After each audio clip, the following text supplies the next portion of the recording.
Halo semuanya, kalau kita ngomongin pindah ke Jerman, biasanya salah satu jualan utamanya adalah sistem kesehatannya. Bener gak? Bayangin aja, lo sakit, apa aja kayak dari batuk, pilek, sampai operasi besar misalnya, semuanya di cover teman-teman. Tinggal ibaratnya gesek kartu kesehatan, kelar deh. Nggak perlu pusing mikirin tagihan rumah sakit yang bikin miskin kayak di beberapa negara lain. Lo tau lah apa, siapa, atau di negara mana. Tapi ada kabar buruk nih dari Jerman, unfortunately. Ini gue juga harus kasih tauin ke kalian kalau sistem asuransi kesehatan publik mereka yang legendaris itu, atau yang biasa disebut GKV. Buat kalian yang nggak tahu, GKV itu adalah Gesetzliche Krankenversicherung, lagi dalam kondisi darurat finansial nih teman-teman. Jadi di tahun ini, di tahun 2026, itu sistemnya makin panas, situasinya ibaratnya makin panas. Defisitnya nggak main-main nih, miliaran euro. Dan efeknya ke kita apa? Tentu aja potongan gaji makin gede. Iuran naik terus, tapi layanan kok rasanya makin lama ya antrinya. Hari ini atau di video ini gue bakal bedah tuntas kenapa sistem kesehatan terbaik di dunia, di Jerman, bisa sampai kehabisan bensin. Apa sih salah satunya? Apa yang salah? Dan apakah ini artinya asuransi kesehatan di Jerman bakal ambruk total? Nah, stay tune, kita bahas pelan-pelan sambil minum dulu nih teman-teman, oke? Minum dulu deh, cheers! Mau kabur aja dulu ke Jerman tanpa persiapan? Jangan. Sini gue kasih tahu caranya biar bisa punya karir bagus di Jerman. Sebelum berangkat, lo harus paham bahasa Jerman. Nah, di Verba Jerman Edu, lo bisa belajar dari nol sampai siap interview Ausbildung. Dan yang paling penting, proses Ausbildung harus legal dan aman. Of course, Verba bisa bantu kalian Ausbildung ke Jerman tanpa ribet dan tentunya aman. Jangan buang-buang waktu, siapin dari sekarang. Daftar kursus bahasa Jerman di Verba Jerman Edu buat siapin karir cemerlang kalian di Jerman. For more info, gue kasih link Verba di deskripsi. Kabar baik, gue kerjasama lagi bareng Verba Jerman Edu. Yes, lo nggak salah denger nih. Gue kembali kerjasama bareng Verba Jerman Edu untuk ngebuka kelas bahasa Jerman level A1 dan A2 yang akan dimulai pada 18 Mei bulan ini. Programnya intensif, 35 hari dari Senin sampai Jumat, 3 jam per pertemuan. Program A1 start di jam 18.30 dan program A2 start di jam 1 siang nih teman-teman. Program ini cocok banget buat kamu yang mau pertama persiapan Ausbildung atau persiapan kuliah atau kerja di Jerman, kejar sertifikat A1 atau A2 lebih cepat, dan belajar intensif dengan sistem yang terstruktur. Nah, karena kelas ini intensif, progres kamu bakal jauh lebih cepat dan fokus tentunya. Ingat, slotnya terbatas jadi jangan sampai kehabisan tempat. Cek link di deskripsi ya teman-teman untuk info dan pendaftaran. Oke, gue juga akan mengadain trial class yang akan diadakan pada hari Sabtu ini, tanggal 9 dan 16 Mei 2026, jam 2 siang sampai jam 5 sore. Jadi, catat tanggalnya dan klik link di bawah untuk pendaftaran juga ya.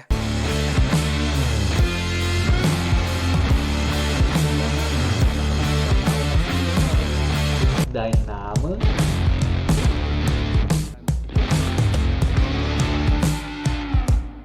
Halo, wie geht's dir? Nama gue Damario, gue sekarang bekerja full time di Jerman sebagai data analis. Herzlich willkommen, selamat datang di YouTube channel gue, di mana gue ngepost video tentang pendidikan di Jerman, terutama Ausbildung, FSJ, studium, au pair, dan sharing berita kehidupan di Jerman untuk ngebantu lo sukses berkarir di Jerman. Gitu. Jadi jangan lupa klik tombol like dan subscribe, dan jangan lupa nyalain loncengnya supaya lo nggak ketinggalan video terbaru gue.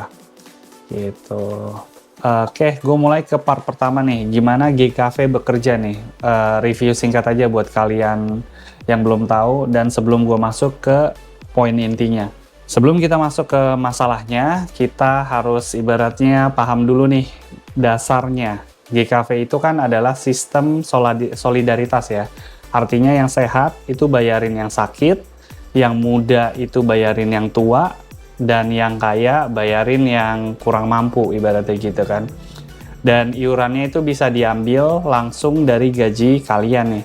Secara standar tarifnya itu 14,6% dari gaji kotor. Nah, beban ini tuh dibagi dua nih teman-teman. 7,3% itu dibayar kamu, dan 7,3%-nya lagi itu dibayar bos kamu atau perusahaan yang tempat kamu bekerja. Tapi ada satu komponen lagi yang namanya Zusätzlich Beitrag. Zusätzlich Beitrag itu apa sih? Jadi itu adalah iuran tambahan nih. Nah, si iuran tambahan inilah yang ibaratnya jadi indikator stres sistem kesehatan di Jerman nih.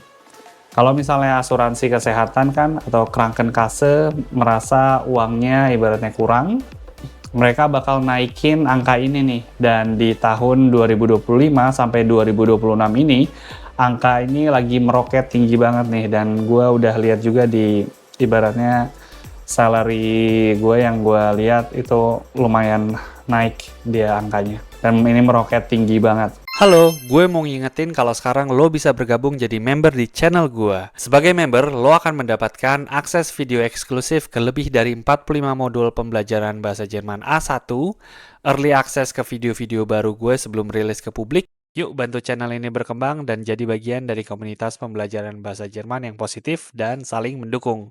Oke, sekarang gue masuk ke pertanyaan besarnya nih. Kenapa bisa defisit? Ini penting. Padahal kan Jerman itu negara yang kaya ya, pajaknya tinggi, orang-orangnya kerja keras ibaratnya, dan ada beberapa faktor ibaratnya badai sempurna yang terjadi barengan juga nih, teman-teman. Dan yang gue lihat, masalah pertama itu adalah masalah demografi, the aging population. Jerman itu kan makin tua, dan angka kelahirannya rendah, sementara orang tua makin banyak. Dan itu juga kalian tahu. Masalahnya adalah secara statistik, biaya kesehatan orang di atas 65 tahun itu bisa berkali-kali lipat lebih mahal ibaratnya dibanding sama anak muda gitu, kayak kita gitu. Orang tua kan lebih sering ke dokter, butuh obat kronis dan butuh perawatan ibaratnya jangka panjang. Sementara itu jumlah anak muda yang kerja di Jerman dan bayar iuran yang nyuntik dana ke sistem lah ibaratnya itu juga makin sedikit. Ini namanya ibaratnya bom waktu sih menurut gua, bom waktu demografi. Terus yang kedua, biaya medis yang makin mahal. Kita juga tahu teknologi medis itu kan keren ya, tapi mahal banget nih. Kayak obat-obatan baru, mesin MRI baru, sampai ibaratnya ya, di Jerman tuh ada terapi genetik, itu juga biayanya gila-gilaan nih teman-teman. Jerman adalah salah satu negara dengan pengeluaran kesehatan per kapita tertinggi di dunia nih. Bayangin aja, biaya ibaratnya biaya rumah sakit dan biaya obat-obatan itu kan naik terus ya di atas angka inflasi normal. Yang ketiga, gue masuk ke krisis birokrasi dan digitalisasi yang lambat nih. Kalian tahu nggak kalau Jerman itu kan masih ibaratnya cinta banget sama yang namanya kertas dan fax lah ibaratnya gitu. Di zaman gue nggak tahu fax, itu zaman dulu kali. Proses digitalisasi kesehatan di sini itu lambatnya lumayan minta ampun. Meskipun sekarang ibaratnya udah mulai berubah, mulai ada e-resep atau transisinya makan biaya besar dan birokrasinya ribet banget ibaratnya gitu. Banyak uang kebuang di proses administrasi yang harusnya bisa dipangkas kalau pakai sistem digital yang efisien. Itu juga yang keempat, beban dari Bürgergeld nih, tunjangan sosial. Nah, ini sering banget jadi perdebatan politik nih, karena pemerintah Jerman memberikan asuransi kesehatan buat penerima tunjangan sosial, Bürgergeld. Masalahnya apa? Uang yang dibayarkan pemerintah ke ibaratnya pihak asuransi atas nama penerima tunjangan itu jauh di bawah biaya aslinya nih. Jadi ibaratnya asuransi itu harus nombok buat cover mereka yang nutupin nomboknya ya kita-kita ini yang kerja kantoran lewat iuran bulanan ibaratnya gitu. Yang ketiga, gue masuk ke part kondisi tahun 2026 dan kenaikan iuran nih. Sekarang kita lihat angkanya. Di awal 2026 rata-rata Zusätzlich sudah naik ke angka yang ibaratnya bikin geleng-geleng kepala. Bahkan ada beberapa Krankenkasse yang ibaratnya total iurannya itu 14,6% plus iuran tambahan. Sudah menembus angka 18%. Bayangin, hampir 1/5 gaji kotor lo cuma buat kesehatan doang ibaratnya.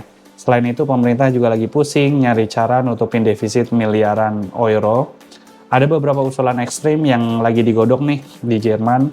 Salah satu yang paling kontroversi adalah soal Mietversicherung atau asuransi gratis buat pasangan suami atau istri yang nggak kerja. Ini penting juga gue tahu karena ini bakal efek ke kita semua nih yang kerja di Jerman. Ibaratnya yang istrinya tidak bekerja gitu at the moment. Dulu kalau misalnya lo kerja dan ibaratnya pasangan lo nggak kerja di Jerman, ibaratnya nggak kerja, dia bisa ikut asuransi lo secara gratis. Sekarang ada usulan supaya pasangan yang nggak kerja itu harus bayar iuran sendiri sekitar 200 euroan per bulan. Kebayang nggak tuh buat keluarga yang pas-pasan ini beban besar banget. Part keempat itu apa dampaknya buat kita selain potongan gaji makin gede, antrian makin panjang karena rumah sakit dan dokter itu juga ditekan budgetnya ya. Mereka lebih selektif lagi, mau janjian sama dokter spesialis, siap-siap aja deh, nunggu 3 bulan lebih, Zuzahlung atau co-payment naik. Dulu mungkin obat cuma perlu bayar 5 euro, sekarang biaya tambahan yang harus kalian keluarin atau kita keluarin sendiri pelan-pelan akan naik, which is really bad. Kualitas layanan juga nih, banyak tenaga medis atau perawat dan dokter yang protes karena beban kerja yang lumayan tinggi. Tapi gaji nggak sebanding karena sistem asuransi yang pelit bayar ke klinik.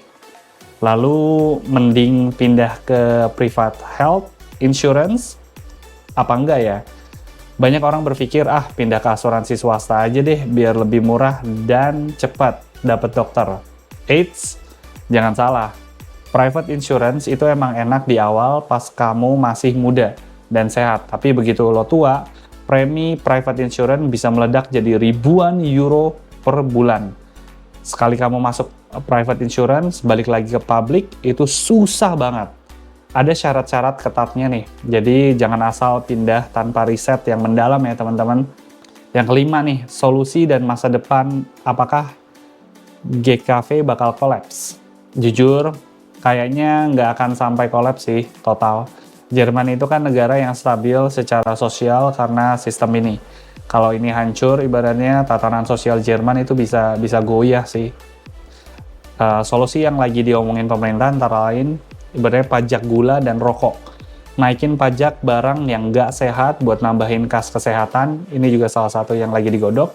Reformasi rumah sakit, menutup rumah sakit kecil yang nggak efisien dan fokus ibaratnya ke pusat medis besar yang lebih canggih. Terus juga digitalisasi total nih, biar nggak ada lagi uang yang kebuang buat kertas dan admin manual. Bürgerversicherung, ini ide dari partai sayap kiri, di mana semua orang, termasuk PNS dan orang kaya, itu wajib masuk satu asuransi publik yang sama. Tapi ini didebat habis-habisan nih sama partai konservatif. Jadi ada dua opini yang berbeda nih. Jadi sekarang lagi diperdebatkan. Oke, jadi kesimpulannya apa nih teman-teman? Sistem kesehatan Jerman itu emang lagi ibaratnya nggak baik-baik aja. Kita yang tinggal di Jerman ini benar-benar harus siap sama potongan gaji yang makin berasa di tahun-tahun ke depan. Ini adalah harga yang harus dibayar, ibaratnya buat menjaga sistem solidaritas di tengah penduduk yang makin menua. Tapi meskipun lagi krisis, ibaratnya kalau dibandingkan sama banyak negara lain, Jerman itu masih termasuk sih menurut gue masih termasuk yang terbaik. Paling enggak lo nggak bakal ibaratnya bangkrut atau ditolak rumah sakit cuma karena nggak punya uang cash di kantong saat darurat. Ya teman-teman, jadi gimana menurut kalian? Apakah kalian setuju kalau iuran dinaikin atau mending asuransi gratis buat pasangan dihapus saja? Coba tulis di kolom komentar, tulis pendapat kalian di kolom komentar. Jangan lupa like, komen, dan subscribe buat info-info seputar kehidupan di Jerman lainnya ya. Kalau lo masih nonton video ini dan belum subscribe, boleh dong subscribe dan nyalakan loncengnya supaya lo nggak ketinggalan video terbaru gue. Tulis juga di kolom komentar ya kalau kalian pengen request tema tertentu seputar pendidikan di Jerman atau kehidupan di Jerman.